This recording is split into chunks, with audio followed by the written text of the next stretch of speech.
So I'm Brandon Kilbasa, and I'm the lead organizer at Cooper Square, at the Cooper Square Committee right now. So I'm a staffer and have been on board since February 2007. And well, I'm paid staff. I got involved because I really care about this stuff, of course. I had moved to New York in 2005, 2004, and had moved here I'm originally from Detroit, Michigan, but I moved here from Maine, where I had done an AmeriCorps Vista internship and was a housing advocate in Mid-Coast, Maine, and got involved in community and working with homeless and working within my own community in Detroit a bit, but decided to do the AmeriCorps Vista program to kind of make more of a commitment to that and also make more of a shift in what I was going to do for a career.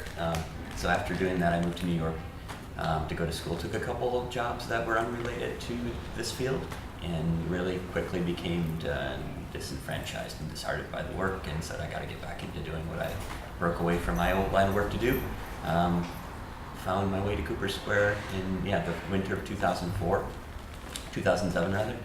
Was hired on as a part-time housing counselor and was within that year brought up to full-time status and asked to be more of the organizer than counselor on staff, which Steve Herrick, the director at that point, didn't have at all.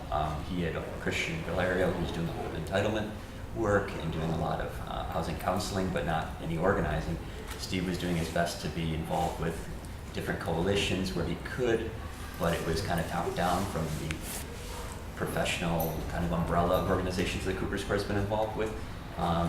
ADHD, Tenants and Neighbors, all these groups fighting for advocacy and reform of policy issues around housing, but he didn't have the staff to do any kind of grassroots tenants association, tenant organizing at that point. So I became the go-to guy on staff, and I think by end of 2004 or 2007, I was full-time doing more organizing than counseling, and I've since kind of remained in that role at Cooper Square.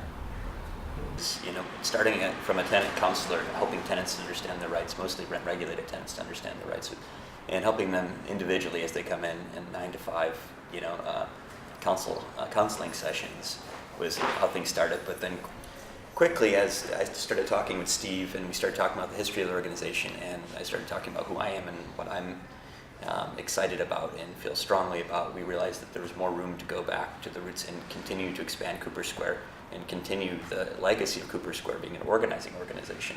So I guess the most grassroots model to put in place when you use community organizing in tenants' rights issues and gentrification issues is look at the tenants associations individually, each building individually. Help them when their building is sold to a speculative landlord, fight that speculative landlord, keep their home, and then continue to be a part of the tenants' rights movement. So give them some agency in these issues, help them unpack the kind of social and political untangling, the entanglements that are there that have allowed them to be in the sights of the speculation and be affected and potentially driven out of their homes, and get them to be a part of creating stronger tenants' rights. And basically a part of the larger tenants' rights movement that's happening in New York City. So we do that really well now on a building by building basis and a counseling level. We always do kind of social services with the social change. That's our model. If we have somebody in the office that needs help with any individual housing problem, we never let them out of the office without giving them some explanation of kind of what led them to being there and how, what things might have affected that are more complicated than they would originally think of when they came in for the initial problem. And if we can, we always take that counseling further to the building and say, if you're experiencing this, your neighbors are probably experiencing this, let's do some door knocking, let's get some people together and see what we can find out here. So we do that. We form the tenants associations, the TA, which is kind of our grassroots model. And then from there, we're always connecting tenants associations amongst speculative landlords. So there's probably like a half dozen really, really bad acting speculative landlords who are buying a property down here hand over fist.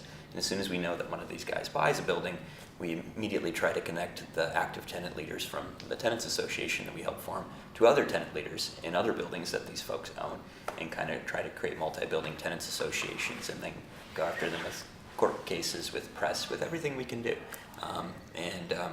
In the process also helping the tenants and the tenant leaders connect to the larger tenants' rights movement and kind of identify their issues on an issue-based level, so they connect with campaigns that are issue-based, and go up to Albany and fight for stronger rent laws, and do demonstrations on that level. So that's what we're doing today, every day.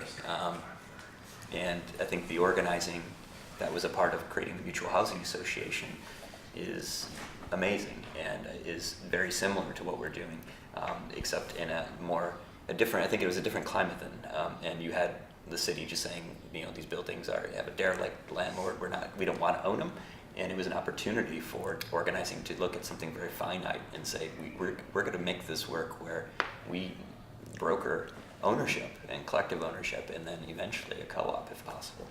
We see these opportunities here and there nowadays. If there's, like during the predatory equity, the wave of predatory equity landlords that came through New York, we saw a lot of foreclosures that happened, and there was a couple buildings in the Bronx that where through CASA New Settlements work, able to go into the hands of a really good affordable housing developer, Banana Kelly.